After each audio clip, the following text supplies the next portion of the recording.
토마스 아퀴나스의 이중 효과의 원리는 어느 날 조용한 마을에 살고 있던 지극히 평범한 주민 백수 만수를 둘러싼 흥미로운 사건의 큰 통찰을 제공하게 되었습니다. 만수는 테크놀로지보다는 자연을 사랑하며 평화롭게 시골에서 사는 농부였습니다. 하지만 그의 삶은 예상치 못한 전쟁으로 인해 큰 변화의 소용돌이에 휘말리게 되었습니다. 전쟁이 시작되면서 마을은 두려움에 휩싸였고 주민들은 숲속에 마련된 피난처에서 잠시 머물기로 했습니다. 만수는 다른 사람들과 함께 피난처로 향하는 길에 작은 텃밭에 몇 가지 채소를 챙기기로 했습니다. 채소를 챙기는 동안 그는 평소와 다름없는 작은 다람쥐가 텃밭에 남겨진 채소를 즐기고 있는 모습을 보았습니다. 다람쥐는 만수의 텃밭 친구였고 만수는 항상 다람쥐를 위해 조금의 채소를 남겨두곤 했습니다. 이제 문제는 전쟁의 불길이 언제 이 마을까지 옮길지 알 수 없었던 상황에서 만수가 불안함을 떨치고 마음의 평화를 되찾기 위해 텃밭에 채소를 얼마나 챙겨야 할지 고민하게 되었다는 것입니다. 채소를 더 많이 챙기면 피난처에서 더 오랜 시간 동안 배고픔을 참고 견딜 수 있겠지만 다람쥐는 배고픔에 시달릴 것입니다. 반면 다람쥐에게 충분한 채소를 남겨두면 만수와 마을 사람들은 음식이 부족할 수 있었습니다. 이러한 딜레마 앞에서 만수는 잠시 멈추고 아퀴나스의 이중 효과의 원리를 떠올렸습니다. 그는 첫째로 그의 의도가 피난처에 머무르는 사람들을 돕고 그들의 배고픔을 덜어주는 것이라고 설정했습니다. 이것이 바로 의도된 좋은 효과였습니다. 하지만 이와 동시에 부정적인 효과로 다람쥐가 굶주리게 되는 것이었습니다. 만수는 아퀴나스의 원리를 바탕으로 깊은 생각에 잠겼습니다. 우선 피난처에 오래 머무르는 동안 적절한 영양을 공급받아야 하는 사람들이 존재했고 이는 도덕적으로 중대한 의도를 가진 행위로 볼 수 있었습니다. 반면에 다람쥐가 굶주리지 않도록 챙기고 싶은 마음 역시 순수하지만 이 경우 사람들의 생존이 더 시급한 문제라고 판단했습니다. 그래서 만수는 적절한 양의 채소를 다람쥐에게 남겨두고 나머지를 피난처로 가져가는 쪽을 택했습니다. 결국 만수는 도덕적으로 허용 가능한 결정으로서 일단 인도적인 가치를 최우선으로 두었습니다. 그리고 다행히도 전쟁의 위기가 정점에 이를 즈음 그 마을로는 오지 않았고 마을 사람들은 무사히 집으로 돌아와 평화롭게 정착할 수 있었습니다. 그때 다람쥐도 만수를 향해 다시 찾은 텃밭의 여유로움을 뛰놀며 살았다고 전해지니 모두가 웃을 수 있는 결말로 이어졌습니다. 이 이야기는 아퀴나스의 이중 효과의 원리가 우리 일상에서도 얼마나 중요한 도덕적 판단의 기준이 될 수 있는지 그리고 그러한 판단이 때로는 예상치 못한 행복을 가져다 줄 수 있다는 것을 일깨워줍니다. 만수의 이야기는 단순한 시골 농부가 아니라 우리 모두가 삶 속에서 직면할 수 있는 윤리적 딜레마에서 어떻게 지혜롭게 판단하고 행동할 수 있을지 생각해보게 하는 재미있는 화두가 될 것입니다. 두 번째 이야기, 옛날 옛적 세상 모든 사람들이 각자의 텃밭을 가진 마을이 있었어. 그 마을 사람들은 평소에 별로 대화할 일이 없었고 자기 텃밭을 가꾸는데 열심이었지. 하지만 시간이 흐르면서 사람들이 그들의 텃밭에 심은 작물들이 이웃의 텃밭 겉들보다 더 싱싱하고 크다면 얼마나 좋을까 하는 생각을 하게 되었어. 그래서 어느 날 밤 사람들이 서로의 텃밭을 몰래 돌아다니며 작물을 훔치기 시작했어. 이웃의 작물들이 자꾸 사라지자 마을 사람들은 불안감에 휩싸였고 각자는 자신의 텃밭을 지키기 위해 밤을 하얗게 지새웠지. 이런 만인에 대한 만인의 투쟁이 계속되는 가운데 마을에는 점점 웃음소리가 사라지고 심지어 친구 사이였던 사람들마저 서로를 경계했어. 그러던 어느 날 마을 중앙 광장에 모두가 모였어.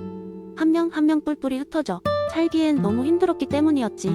그래서 그들은 이 문제를 해결하기 위해 마을에서 가장 현명하다는 소문이 자자했던 할아버지를 찾아갔어. 할아버지는 곰곰이 생각하다가 이 모든 혼란을 해결할 묘책을 제안했어. 우리가 계속 이렇게 서로의 물건을 빼앗고 싸우기만 한다면 결국 남는 건 혼란뿐일세.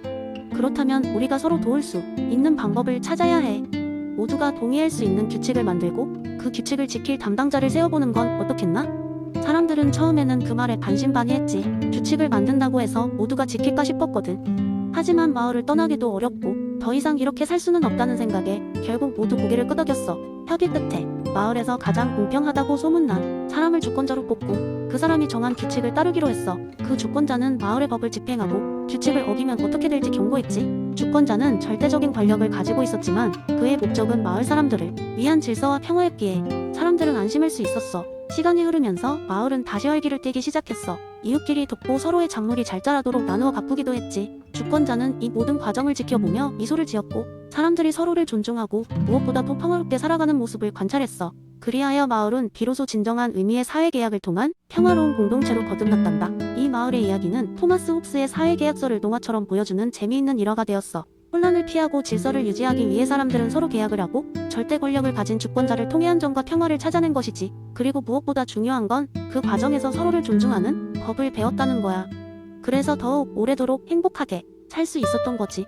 세 번째 이야기. 한 폭염이 지배하던 어느 여름날 고대 세계의 한 무척 작은 마을에서부터 이야기가 시작됩니다.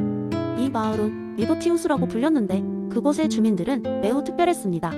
왜냐하면 그들은 장자크 루소의 자연상태 이론에 따라 살고 있었기 때문입니다. 리보티우스의 사람들에게는 법이나 규칙이 없었습니다. 그들은 오직 본성을 따라 자유롭게 살아갔습니다. 아침에는 해가 뜨면 눈을 뜨고 자연이 허락하는 대로 사냥을 하거나 열매를 따며 하루를 보냈습니다. 그들은 기쁘면 웃고 슬프면 울었습니다. 누구도 그들의 감정을 숨기지 않았고 경쟁 없이 서로를 도와주며 살아가는 듯지 않은 평등의 삶을 영위했습니다. 이렇게 완벽해 보이는 삶에도 작은 문제가 있었습니다. 어느 날 피건이라고 불리는 아주 호기심 많은 청년이 문명의 세계로 여행을 다녀온 후 돌아왔습니다. 그는 그곳에서 봄빛나는 것들을 마을 사람들에게 전하고 싶었습니다. 그가 가져온 것은 바로 거대한 거울이었습니다. 그는 동네 한복판에 그 거울을 세우고는 사람들에게 자신의 모습을 비춰보게 했습니다. 그런데 이게 웬일일까요? 사람들은 자신들의 모습을 보기 시작하면서 자신을 치장하고 비교하기 시작했습니다. 지나가던 레나는 거울 앞에서 자신의 머리 모양을 보며 투덜댔고 다리는 자신보다 나은 옷을 입고 있는 옆 사람을 부러워하기 시작했습니다. 점차 사람들 사이에는 작은 마찰이 일어나기 시작했습니다. 자연 상태 속에서 살아가던 그들이 처음으로 불평등을 경험하게 된 것이었습니다. 이 상황을 보고 마을의 지혜로운 여인 노아가 피건에게 조용히 다가갔습니다. 이 거울은 우리에게 자신의 외형만을 보게 하네. 중요한 것은 그 속이야. 우리가 사회계약을 만들어야 할 때가 온 것이지. 노아는 마을 사람들을 모아놓고 그들에게 진정한 사회의 필요성을 설명했습니다. 그녀는 루소의 이론을 바탕으로 공동체를 위한 합의된 규칙을 제안했습니다. 우리가 자유롭고 평등하게 살기 위해서는 서로를 존중해야 하며 불필요한 비교와 경쟁이 아닌 협력이 중요하오. 우리가 이 사회계약을 다 함께 만들어보는 것이 어떻소? 마을 사람들은 처음엔 반신반의했지만 곧 노아의 말에 동의했습니다. 그들은 함께 모여 각자의 의견을 나누고 자연의 본성을 해치지 않는 범위 내에서 규칙을 세워갔습니다. 그리하여 리버티우스 사람들은 자연 상태의 순수함과 사회계약 이조화를 이루며 살아가게 되었습니다. 결국 피건의 거울은 마을 한쪽에 놓여져 있었지만 이제 사람들은 그 속을 들여다보지 않고 대신 서로의 눈을 바라보았습니다. 루소가 말한 공동체의 일반 의지라는 것이 제대로 실현되고 있었던 것입니다. 이런 재미있는 일화를 통해 리버티우스 사람들은 우리에게 경고의 메시지를 던지는 듯했습니다.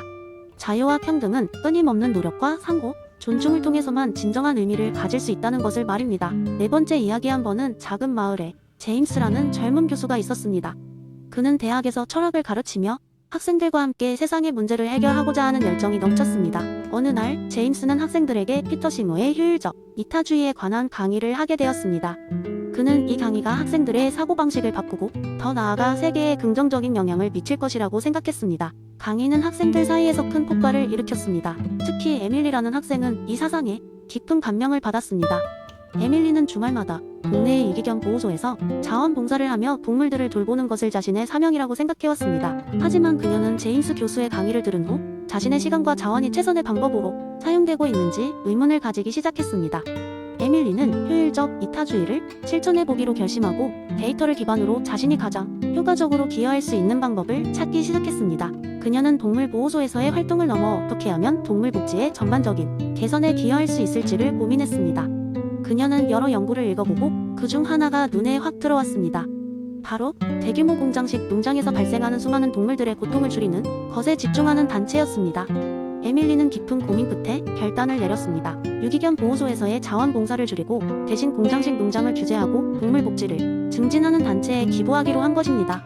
그녀는 그렇게 함으로써 더 많은 동물의 삶을 개선할 수 있을 것이라고 믿었습니다.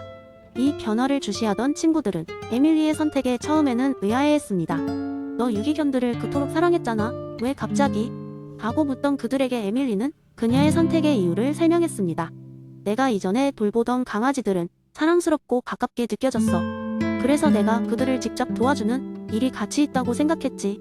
하지만 통계를 보면 공장식 농장에서 고통받는 동물들이 훨씬 더 많고 그들의 삶의 질을 높이는 것이 더 큰 변화를 만들 수 있는 길이야. 물론 감정적으로 쉽진 않았어. 하지만 더 많은 생명을 구할 수 있는 방법이라면 가치가 있다고 생각해. 에밀리의 이야기는 친구들에게도 전해졌고 그녀 주변의 사람들도 자연스럽게 효율적 이타주의에 대해 관심을 가지기 시작했습니다. 점점 더 많은 사람들이 데이터를 활용해 자신의 자원과 시간을 최대한 선하게 사용할 수 있는 방법을 모색하기 시작했습니다. 이 열기는 에밀리의 대학 캠퍼스를 넘어서 지역 사회로까지 퍼져나갔습니다. 일부 사람들은 환경보호에 일부는 교육 개선에, 또 다른 이들은 보건 문제 해결에 동참하였습니다. 모두가 자신의 방식으로 세상에 더 큰 선을 실현하기 위해 노력했습니다. 제임스 교수는 학생들이 보여준 변화를 보며 뿌듯함을 느꼈습니다. 그는 이번 강의가 단지 이론으로 끝난 것이 아니라 실제로 사람들의 행동을 변화시키고 긍정적인 사회적 영향을 끼쳤다는 사실을 자랑스러워했습니다. 이렇게 피터 싱어의 효율적 이타주의는 작은 강비실을 넘어 더 넓은 세상을 변화시키는 강력한 도구가 되었습니다. 에밀리와 그녀의 친구들은 자신들의 행동이 세상에 어떤 영향을 미쳤는지를 보며 기쁨을 느꼈고 지속적으로 더 나은 세상을 만들어 나가고자 하는 의지를 다졌습니다. 결국 그 이론은 사람들에게 단지 더 많이 도와주라는 메시지가 아닌 더 똑똑하게 도와주라는 중요한 깨달음을 심어주었습니다.